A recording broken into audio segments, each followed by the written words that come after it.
وہ گھر جنت کا گہوارہ بن جاتے ہیں کہ جس گھر میں بیوی مصلی پر موجود ہو اور خاوند مسجد میں موجود ہو۔ میں اپنی ماؤں، بہنوں، بیٹیوں اور نوجوانوں اور بزرگوں آپ کو یہ پیغام دینا چاہتا ہوں کہ ہم اپنے گھروں میں پوری زندگی قرآن پڑھاتے رہیں، پوری زندگی اپنے گھروں میں کلمے کا ذکر کرواتے رہیں، پوری زندگی اپنے گھروں میں درود شریف پڑھتے رہیں، جب تک ہمارے گھروں میں بے نمازی ہونے کی بیماری ختم نہیں ہوگی ہمارے گھروں میں برکت نہیں آ سکتی۔ ہم اللہ رب العزت کا شکر ادا کرتے ہیں، تو جو لوگ اللہ کا شکر ادا کرتے رہتے ہیں اللہ تعالیٰ ان کی نعمتیں مٹنے نہیں دیتا۔ یہ میرا یقین ہے اور آپ کر کے دیکھ لیں، اللہ ان کی نعمتیں مٹنے نہیں دیتا۔ تو لیکن ہم اللہ کا شکر بھی صحیح معنی سے ادا نہیں کرتے، صحیح معنی سے اللہ کا شکر بھی ادا نہیں کرتے۔ مسجد کے ارد گرد کتنی آبادی ہے، لیکن مسجد میں کتنے نمازی نظر آتے ہیں؟ آپ نے دیکھا ہوگا کہ جب اذان ہوتی ہے تو مسجد میں کتنے نمازی ہوتے ہیں۔ وہ بوڑھے لوگ ہوٹلوں پر جا کر تاش کھیلتے رہتے ہیں، ڈرامے اور فلمیں دیکھتے ہیں، اپنا ٹائم سارا ادھر جا کر برباد کر دیتے ہیں۔ وہ نوجوان جمعہ چھوڑ کر کرکٹ میچ کھیلنے کے لیے چلے جاتے ہیں۔ وہ مائیں، بہنیں، بیٹیاں گھروں میں ایک دوسرے کی غیبت کرتی ہیں، گھروں میں ڈرامے اور فلمیں دیکھتی ہیں۔ آج کل تو ٹچ موبائل آ گیا، اس پر سارا ٹائم ہم اپنا ضائع کر دیتے ہیں۔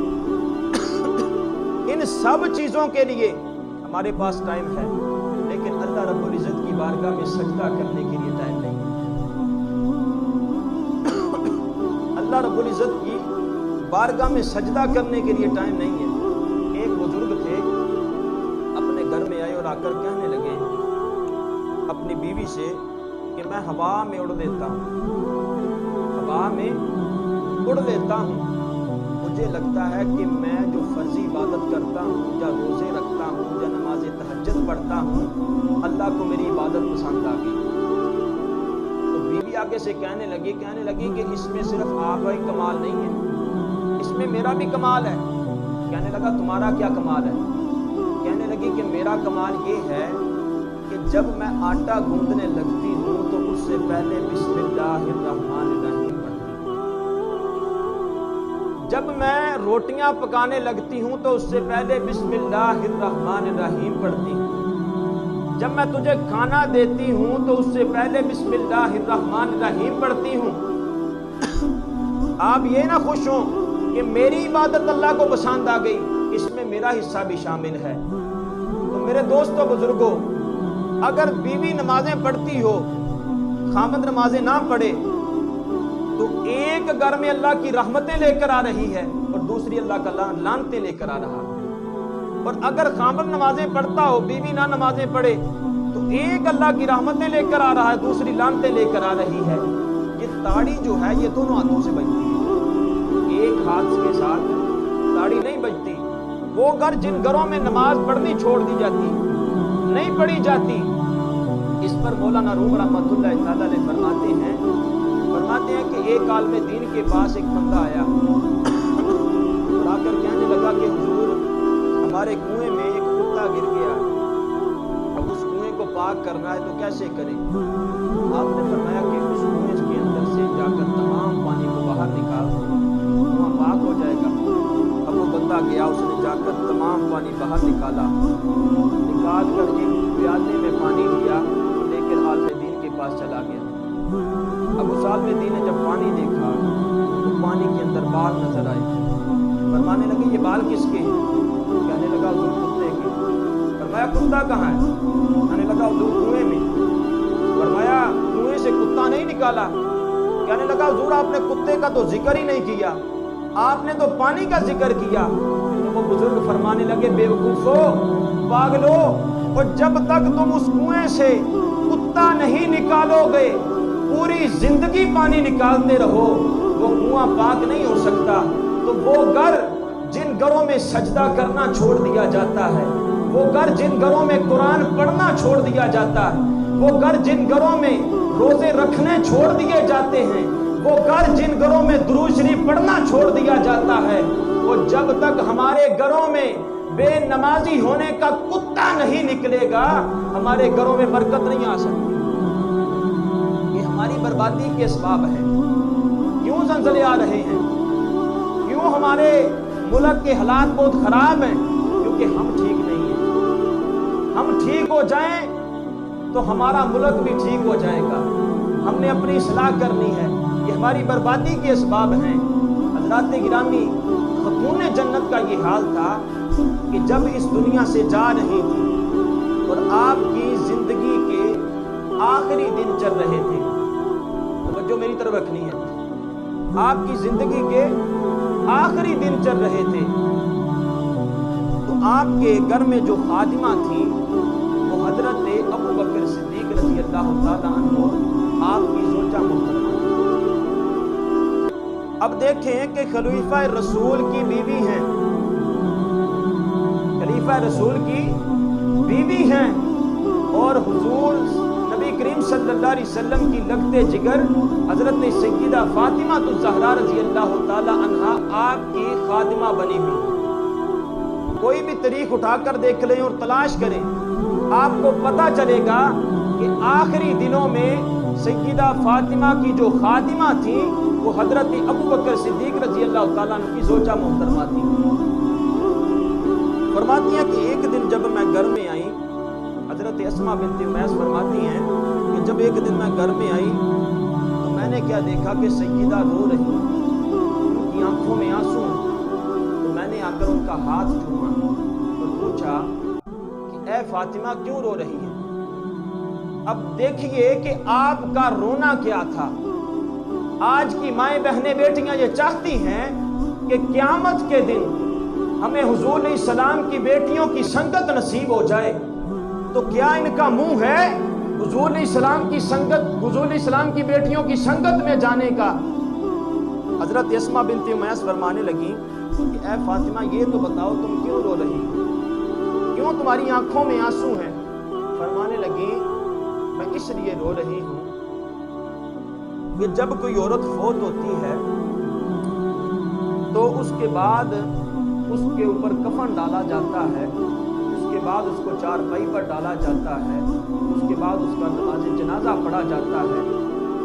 فرماتی ہیں کہ اگر کوئی میت موٹی ہو تو کپڑا اسی حساب کے ساتھ اس کا ایک ڈھانچہ بن جاتا ہے، اگر میت باریک ہو تو اسی حساب کے ساتھ اس کا ڈھانچہ بن جاتا ہے۔ فرماتی ہیں کہ میں اس لیے رو رہی ہوں اے اسماء کہ جب میں فوت ہوں اور مجھے کفن کا کپڑا پہنایا جائے اور میرا جنازہ اٹھایا جائے تو فاطمہ یہ پسند نہیں کرتی کہ لوگوں کو پتہ چلے کہ فاطمہ کے جسم کا ڈھانچہ کیسا تھا۔ فاطمہ یہ پسند نہیں کرتی کہ لوگوں کو پتہ چلے میرے جسم کا ڈھانچہ کیسا تھا۔ تو میرے دوستوں بزرگوں، حضرت اسماء بنت امیس آپ نے اسی وقت سیدہ کا ہاتھ پکڑ لیا اور چوما، اور چوم کر کہنے لگی فاطمہ پریشان نہ ہو، اس مسئلے کا میرے پاس حل ہے، آپ پریشان نہ ہوں۔ آپ فرمانے لگی کہ جب میں حضرت علی کی بابی ہوا کرتی تھی، حضرت اسماء بنت امیس فرماتی ہیں کہ جب میں حضرت علی کی بابی ہوا کرتی تھی، حضرت اسماء بنت امیس ان کا سب سے پہلے جو نکاح تھا وہ حضرت جعفر طیار کے ساتھ تھا، تو حضرت علی کی بابی بنی اور حضرت جعفر طیار کی بیوی بنی۔ جب حضرت جعفر طیار غزوہ موتا میں گئے اور وہاں شہید ہو گئے، اب اس کے بعد حضرت اسماء بنت امیس یہ بیوہ ہو گئی۔ اب انہوں نے جو اپنے لیے سرتاج منتخب کیا وہ سیدنا صدیق اکبر رضی اللہ تعالیٰ عنہ، جو اپنے لیے دوسرا خامد منتخب کیا وہ سیدنا صدیق اکبر رضی اللہ تعالیٰ عنہ تھے۔ اب سنیے کہ جب حضرت ابو بکر صدیق رضی اللہ تعالیٰ عنہ آپ کا وصال ہوا اب دیکھیے کہ اگر جعفر طیار رضی اللہ تعالیٰ عنہ آپ کے گھر میں حضرت ابو بکر صدیق کی عظمت و شان بیان نہ ہوتی تو حضرت اسماء ان سے نکاح کرتی نہ کرتی. پتہ چلا کہ حضرت جعفر طیار کے گھر میں حضرت ابو بکر صدیق کی عظمت و شان بیان ہوا کرتی تھی، اس لیے انہوں نے نکاح حضرت ابو بکر صدیق کے ساتھ کیا. امام الانبیاء کے غلاموں، جب حضرت ابو بکر صدیق کا وصال ہوا، اس کے بعد جو حضرت اسماء بنت امیس نے اپنے لیے سرتاج منتخب کیا وہ حضرت علی رضی اللہ تعالیٰ عنہ تھے. حضرت علی رضی اللہ تعالیٰ عنہ تھے. اب یہاں سے بھی پتہ چلتا ہے کہ حضرت ابو بکر صدیق کے گھر میں حضرت علی کی عظمت و شان بیان ہوا کرتی تھی. ان صحابیوں کی آپس میں اتنی محبت تھی، اتنا پیار تھا. حضرت اسماء فرمانے لگی فاطمہ آپ پریشان نہ ہو، اس مسئلے کا حل میرے پاس ہے. فرمانے لگی وہ کیا ہے؟ کہنے لگی کہ جب میں نے حضرت جعفر طیار کے ساتھ نکاح کیا تو اس وقت ایک دفعہ ہم نے ہجرت کی حبشہ کی طرف. جب ہم حبشہ کی طرف گئے تو وہاں کے لوگوں کو ہم نے دیکھا کہ جب کوئی عورت فوت ہوتی تھی تو وہ چار پائی کے چاروں کونوں پر 4 سوٹیاں گاڑ دیتے تھے اور ان کے ارد گرد کپڑا وغیرہ لگا دیتے تھے. فرماتی ہیں کہ وہ ایک ڈولی بن جاتی تھی، اس کے اندر حبشہ کی عورت کو لٹایا جاتا تھا، پھر اس کو قبرستان کی طرف لے کر جاتے تھے، وہاں جا کر اس کا جنازہ پڑھتے تھے. تو آپ پریشان نہ ہوں، تمہارے لیے بھی یہی عمل کیا جائے گا. فرماتی ہیں کہ حضرت فاطمہ لیٹی ہوئی تھی، اٹھ کر بیٹھ گئیں اور میرا ہاتھ پکڑا اور کہنے لگی کہ اسماء تم مجھ سے وعدہ کرو کہ میرے مرنے کے بعد میرے کفن کو تو نے تیار کرنا ہے اور مجھے غسل بھی تو نے دینا ہے. اب دیکھیے کہ حضرت سیدہ فاطمہ الزہرا رضی اللہ تعالیٰ عنہا آپ کے ہاں شرم و حیا کا معیار کیا ہے. آج کی مائیں بہنیں بیٹیاں سب چاہتی ہیں کہ ہم کنیز فاطمہ بن جائیں، ہم کنیز فاطمہ بن جائیں، لیکن ہم ان کے راستے پر نہیں چلتے. انہیں مانتے ہیں، ان کی نہیں مانتے. خدا را اپنے گھروں میں سنت مصطفیٰ کو لے کر آئیں، شریعت مصطفیٰ کو لے کر آئیں تو انشاءاللہ ہمارے گھروں میں امن ہوگا، ہمارے گھروں میں سکون ہوگا. ایک دفعہ حضور علیہ السلام گھر میں تشریف لے کر آئے.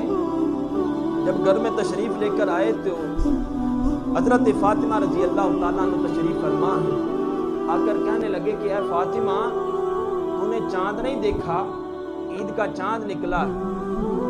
حضرت فاطمہ فرمانے لگی حضور میں نے چاند نہیں دیکھا. فرمایا کیوں نہیں دیکھا؟ تمام لوگوں نے عید کا چاند دیکھ لیا لیکن آپ نے کیوں نہیں دیکھا؟ آپ نے بہت پیارا جواب دیا. فرمانے لگی حضور جسے لوگ دیکھتے ہیں اسے فاطمہ نہیں دیکھتی، جسے لوگ دیکھتے ہیں اسے فاطمہ نہیں دیکھتی. تو میرے دوستو بزرگوں دیکھیے حضرت سیدہ فاطمہ الزہرا رضی اللہ تعالیٰ عنہا آپ کی کیا سیرت ہے، کیا ہمیں سبق دے رہی ہے، کیا پیغام دے رہی ہے. تو ہم نے اپنے گھروں پر کنٹرول کرنا ہے، اپنی ماؤں بہنوں بیٹیوں کی حفاظت کرنی ہے، ان کو ان چیزوں سے بچانا ہے، کوئی غیر محرم بھی ان کو نہ دیکھ سکے. اللہ رب العزت کی بارگاہ میں دعا ہے اللہ تعالی ہمیں